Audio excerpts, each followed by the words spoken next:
sometimes women aren't ready for hormone replacement therapy or they don't have access yet. Or maybe they want to strengthen their foundation, their healthy habits first, which I highly recommend. So today I'm going to be talking about those top symptoms we notice as progesterone and estrogen are dropping or fluctuating, and ways we can naturally boost our insulin sensitivity as this is all happening. So if this sounds like you, I'm glad you're here today. Welcome to the show. My name is Melissa Slemp. I am the host of Type 1 and Midlife, and I am so happy you're here. And before we jump in, I want to take a moment to spotlight an organization I really admire. Diabetes Sisters is a non-profit dedicated to supporting women living with and at risk of diabetes of all types. They focus on education, peer support, and advocacy, and real connection. Living with diabetes can feel isolating, and Diabetes Sisters reminds women they're not alone. They offer virtual meetups, webinars, and evidence-based resources that truly reflect women's lived experiences. So if you or someone you love is navigating life with diabetes, visit diabetessisters.org to become a member. It's free to join and free to use. And it's a great place to find a community and support. So click the link right here in the show notes to visit the site and join now. I hope you check out Diabetes Sisters, and I love what they're doing. So today we're going to be talking about 3 ways to boost insulin sensitivity without hormone therapy yet. And these are definitely some things that you can add to your repertoire. There's always things we could be doing better, improving to help us better utilize the insulin that our body is being injected with in the case of us, because we have to manually inject insulin to keep everything running, steady balance the best we can. So let's dive in. There are supportive non-hormonal strategies that can improve how well your insulin is working through this stage of the chaos of falling hormones or erratic hormones. Again, it depends on your age, your stage, what you're experiencing. So the advice I'm going to give today is definitely going to support all of us women who are transitioning. Doesn't matter, again, what age or stage, but it's going to help you no matter what. But when it gets a little stickier in the luteal phase, again, typically after the age of 40, when it does seem to be getting harder, these strategies will help you. Again, at all stages. So keep these in mind. They may surprise you. I'm glad you're here to check this out. These are supportive tools. They're not replacements for medical care that you may need. And today's focus is, again, 3 practical ways. These are some things that you can get started on as soon as you think about it. And I do encourage you to check out, once you hear these 3 things, to work with your doctor, maybe a diabetes educator that you are referring to, just to get their input and their thoughts around it. Again, I never give medical advice or direction on what to do. I share what works for me, what's working for my clients, hoping that it can help you as well, because we don't know what we don't know. So information is so powerful. So tip number 1. So this is the first thing to consider. And this is definitely something I've talked about a little bit here on this show, and that is Vitex, otherwise known as Chasteberry. So it comes in an herb. So this is an herb form, and it supports progesterone signaling.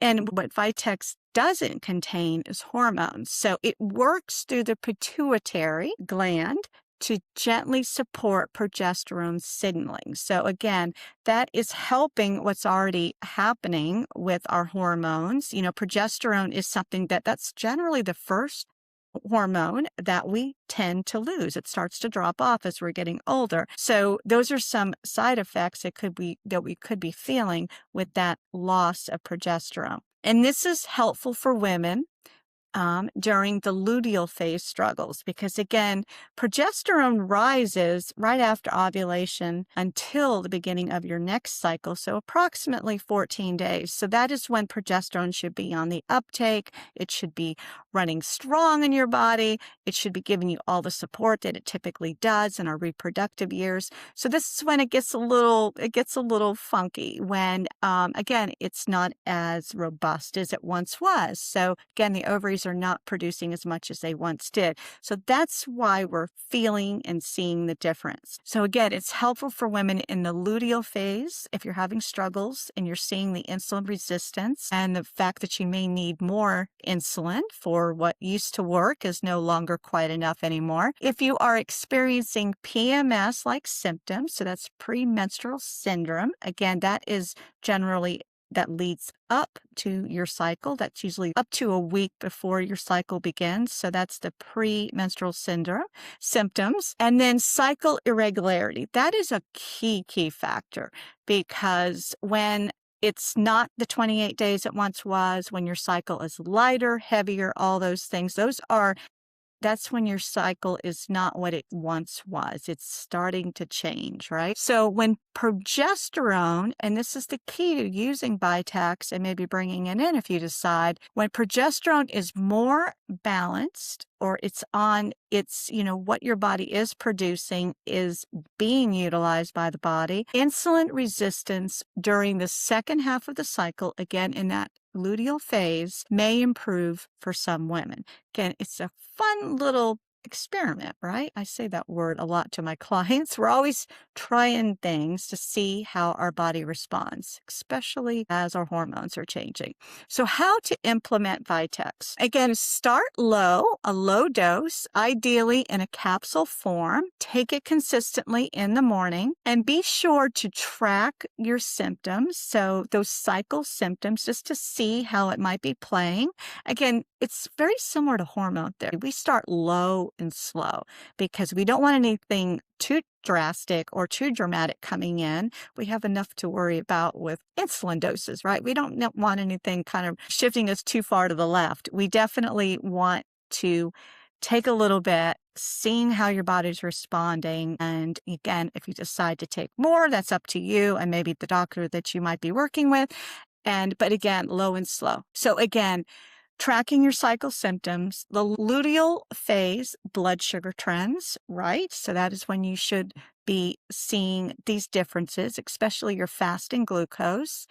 And also observe your mood and your sleep. Progesterone is a relaxing, calming hormone. So when we have it in our system, especially in that luteal phase, and the levels are optimal and we're feeling the benefits, well, we are naturally going to have a steady, happier, more relaxed mood. And of course, that helps sleep.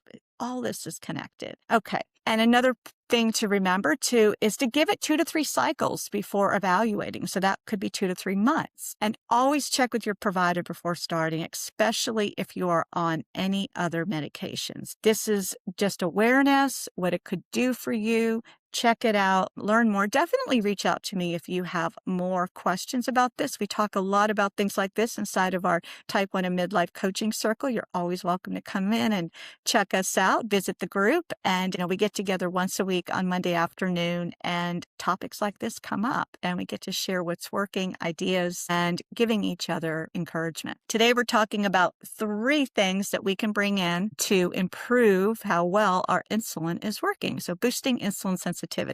The second one is to improve our HRV. HRV is heart rate variability and deep breathing and vagus nerve activation. And this may sound like a lot of terms and a lot of words, but these are all connected. And I'm going to make this as simple as I can, just so we understand what's going on and how improving our HRV is going to help. So a low HRV, so this is a scale, a rating. You can typically get this reading from an Oura ring. There are apps on watches now that are reading your HRV. I know my husband and I have a sleep number bed, and that gives us the feedback when we get up in the morning and we get our sleep score and we know what our HRV is. So this is something I'm personally continuing to work on. Again, low HRV, that heart rate variability, it reflects a higher stress load. So if we have a lower HRV, we are generally in the sympathetic range of our nervous system. So that's the sympathetic nervous system. And that reflects, again,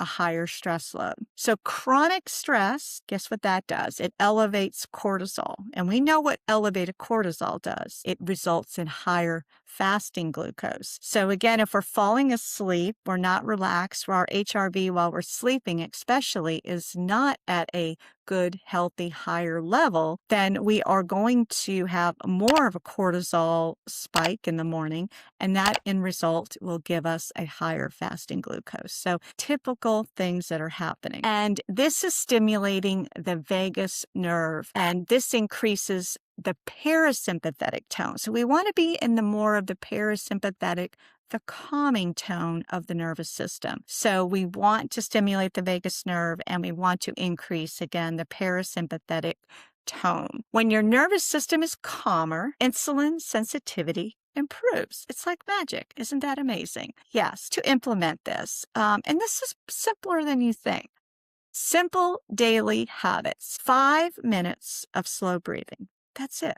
That's all we need to do throughout the day. And you can practice with box breathing. That's generally you inhale for 4, exhale for 4, and these are deep inhales, deep exhales, and do a few rounds of this. So to practice these 5 minutes of slow breathing, and you can do this before bed, upon waking, before meals if stressed, or maybe you're sitting in traffic, maybe you are getting ready to go into a meeting, whatever that situation is, practice breathing. It's attainable and it's there for us to help us. And other vagus supporting tools, so again, getting that HRV boosted and the calming effects of the parasympathetic nervous system. Some other things to practice is a cold water splash. And can I share something with you? I do a cold water splash in my face every morning when I get up. So I get up, I go to the bathroom, I pee, I do all that, but I go right to the sink. I turn the water on as cold as I can get it,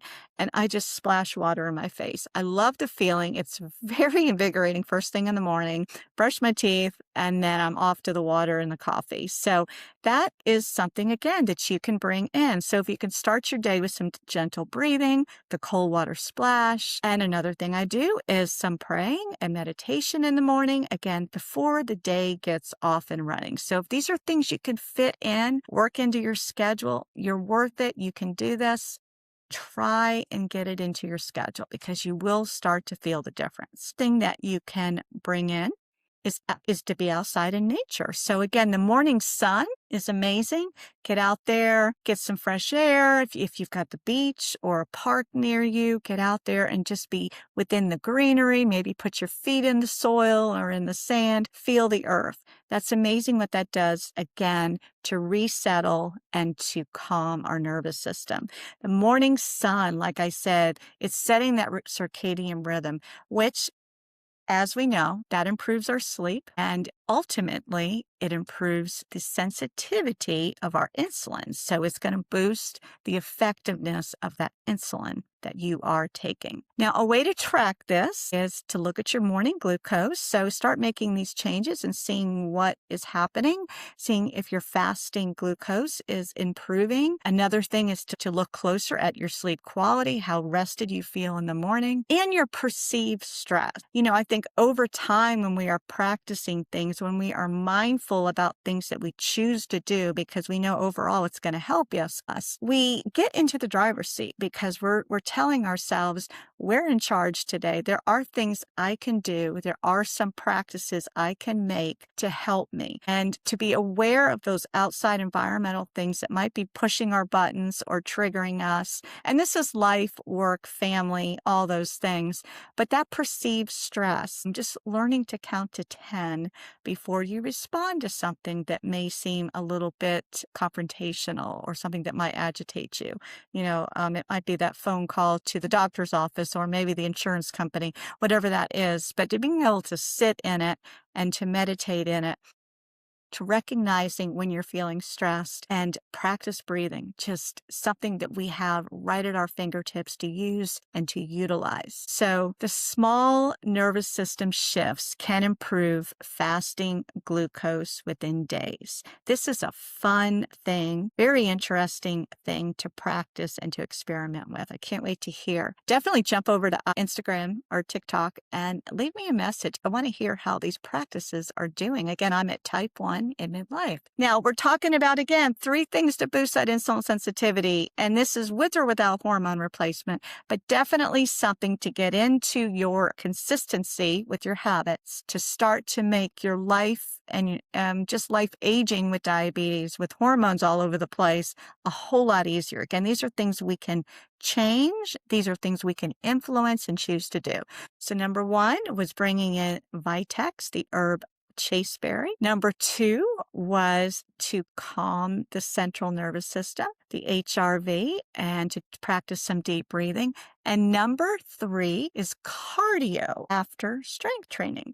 So generally speaking, and I sure hope you've got strength training in your toolbox right now and part of your fitness routine, but strength training, it builds muscle, and in turn, muscle is your largest glucose reservoir. It's like putting a deposit in the bank. So the more, again, active we can be, the more that we are using and building those muscles, that over time is going to boost our insulin sensitivity, help us better utilize insulin. That's a guarantee. Sometimes, however, and this is a very popular conversation that I'm having again over in our group coaching circle, that is about the timing of our workouts and how strength training, lifting heavy weights, again, heavy for you, there's no comparison there. It's just whatever you are doing as far as your load and your reps and all of that. But it tends to kind of point our blood sugar a little north in the process of lifting weights. And I've seen this with myself. So one of the things that's really helped me is I definitely don't avoid it. I still love to lift weights.